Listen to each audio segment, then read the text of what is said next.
YouTube, what it do? Tube Down Home News TV. I'm your host, Dre Day. And I'll pause that. Nope.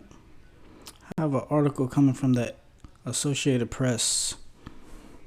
The title is Army Whistleblower Who Exposed Alleged Australian War Crimes in Afghanistan is sentenced to prison. I don't know about the laws in Australia, but aren't whistleblowers supposed to be so-called protected? But I guess depending on who you're snitching on, I guess. Point in case, what was that guy? WikiLeaks? Julian Assange?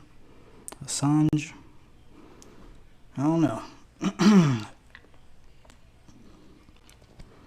Photograph of the man, the whistleblower. Excuse me. Whistleblower David McBride arrives at the Supreme Court of Australia. Melbourne, Australia. An Australian judge sentenced a former army lawyer to almost 6 years in prison on Tuesday for leaking to the media classified information that exposed allegations of Australian war crimes in Afghanistan. David McBride, 60, was sentenced in a court in the capital, Canberra, to 5 years and 8 months in prison after pleading guilty to 3 charges, including theft and sharing with members of the press documents classified as secret. He had faced a potential life sentence. Justice David Mossop ordered McBride to serve 27 months in prison before he can be considered for release on parole. Rights advocates argue that McBride's conviction and sentencing before any alleged war criminal he helped expose reflected a lack of whistleblower protections in Australia. McBride addressed his supporters as he walked his dog to the front of the door of the Australian Capital Territory Supreme Court to be sentenced. I've never been so proud to be an Australian as today. I may have broken the law, but I did not break my oath to the people of Australia and the soldiers that keep us safe, McBride told the cheering crowd. A lawyer for McBride, Mark Davis, said that his legal team would appeal a ruling that prevented McBride from mounting a defense. Mossop ruled in November last year that McBride had no duty as an army officer beyond following orders.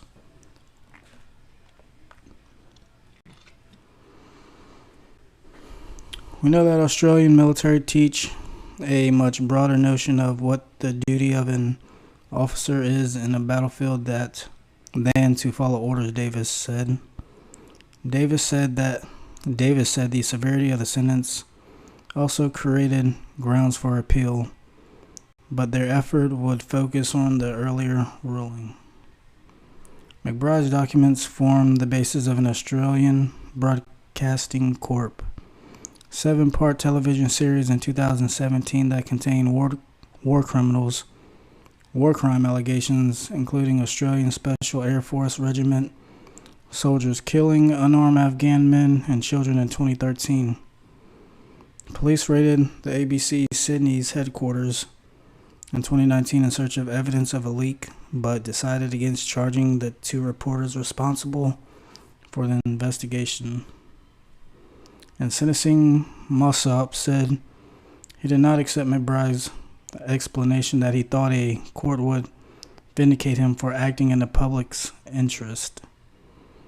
McBride's argument that his suspicions that the higher echelons of the Australian Defence Force were engaged in criminal activity obliged him to disclose classified papers didn't reflect reality, Mossop said.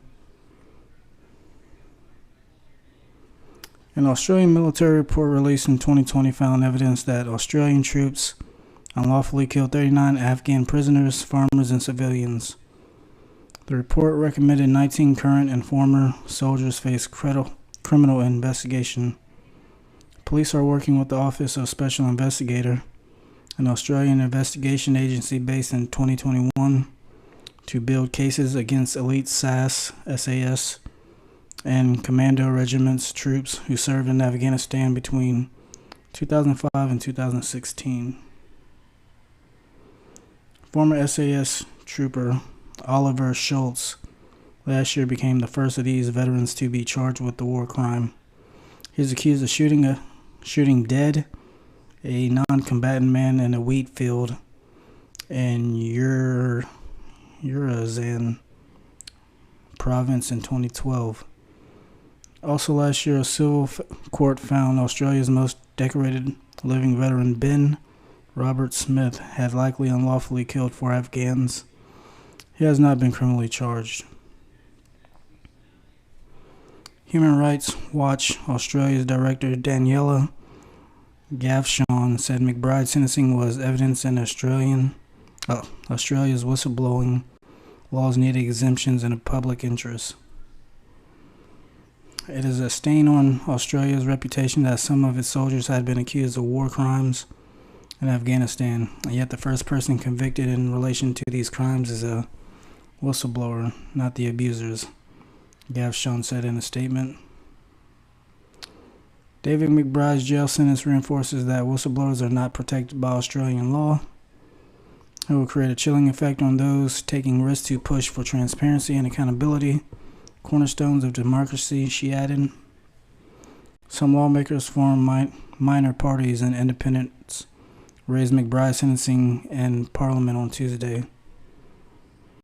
Greens lawmaker Elizabeth Watson Brown told Prime Minister Anthony Albanese that McBride had been in prison for the crime of telling the truth about war crimes. Why won't your government admit that our whistleblower laws are broken and commit to urgent reform to keep whistleblowers like Mr. McBride out of jail? Watson Brown asked the Prime Minister. Albanese declined to answer, saying it might prejudice McBride's appeal. I'm not going to say anything here that interferes with a matter that is quite clearly going to be continued to be before the courts, Albanese told Parliament. Andrew Wilkie, a former government intelligence analyst whistleblower who's now an independent lawmaker, said Australian governments hate whistleblowers. The government wanted to punish David McBride and send a signal to other insiders to stay on the inside and stay silent, Wilkie said. Wilkie quit his intelligence job in Australia's Office of National Assessments days before Australian troops joined U.S. and British forces in 2003 Iraq invasion. He publicly argued that Iraq didn't pose enough of a threat to warrant invasion and that there was no evidence linking Iraq's government to Al-Qaeda.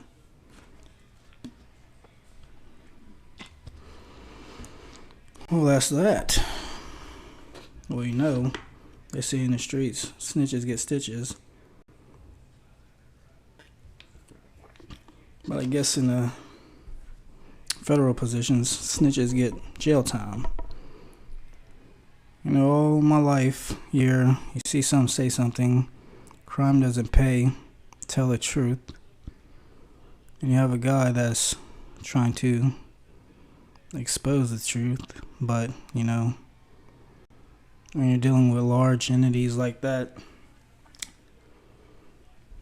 sometimes it's not going to go your way. But let me know your thoughts on this article. Down Home News TV.